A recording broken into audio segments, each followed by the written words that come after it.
Hello students, now again I am back with another set of my video on acids, bases and salts, and in my previous video I discussed about the strong and weak acids and what they are and how do we decide as to which acid is strong, which acid is weak on the basis of degree of ionization of these acids. Okay, now today I am going to discuss about concentrated and dilute acids. Now this is, something very important to be discussed because lots of students, they get confused between weak acids, strong acids, dilute acid and concentrated acid. So what usually we think is that concentrated acids are always strong acids and dilute acids are always weak acids. No, the concentration of an acid is different from weak or strong acids. Okay, so weak and strong acid, it actually depends on the degree of ionization of the acids,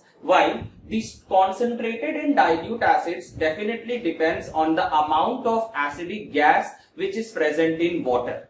Okay, that is what makes it concentrated or dilute acids. So for example, like if you have HCl gas which is produced, now this HCl gas that is produced, you pass it into water and it gets dissolved in water. So how much of a particular acidic gas is dissolved in water, in a particular amount of water, that decides the concentration of the particular acid. Okay, so what basically do you mean by concentrated and dilute acids? So concentrated acid is like a maximum amount of acidic gas present in it. Okay, a solution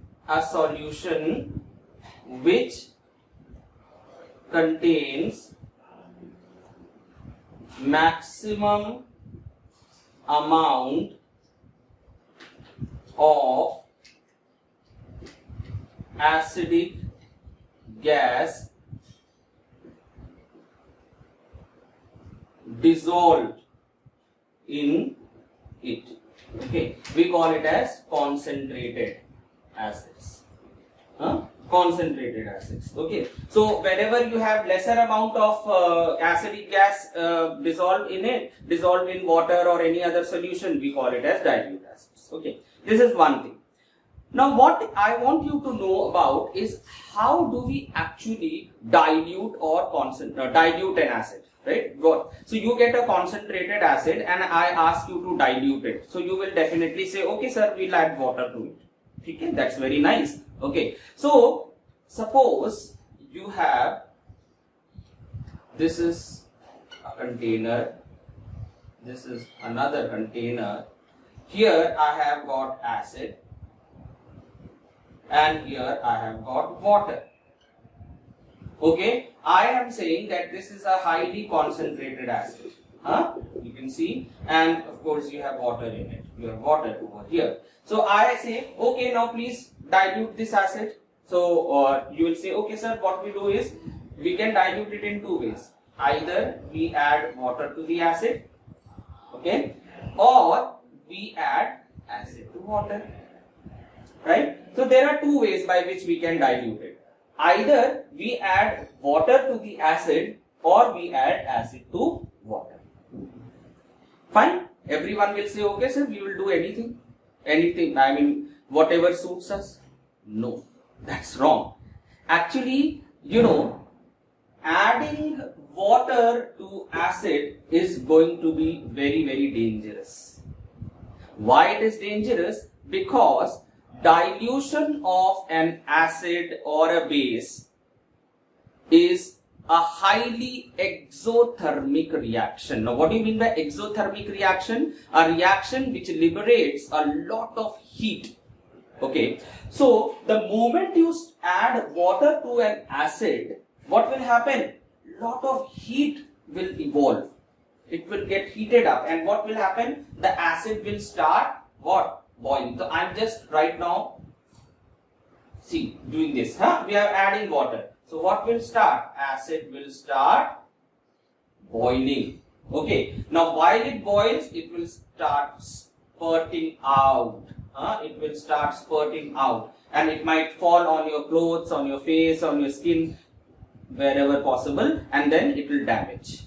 Okay, so and moreover, what will happen? There would be localized heating. Suppose if you add water to it, so this much part of this acid is heated. So this much part of the glass vessel is heated. So this will basically cause this vessel to break. So localized heating will cause the vessel to break. Right? So therefore, we cannot add water to acid. This is a very important question. While diluting acids and bases, we cannot add water to acids or bases because dilution of acid is a highly exothermic reaction. So when we add water to acids, a lot of heat will be produced and the acid will start boiling and spurt out of the container and may fall on our clothes and damage our clothes. Secondly, localized heating will cause the vessel in which the acid is stored to break. Okay, so what to do now? We just have to do the other way. What? So we have to use cold water first of all.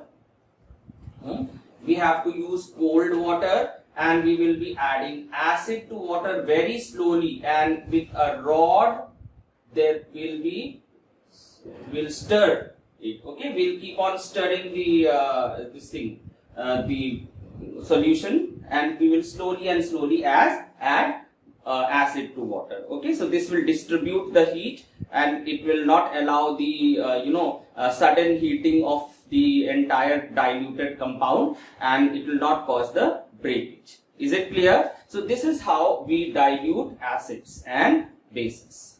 Thank you, students.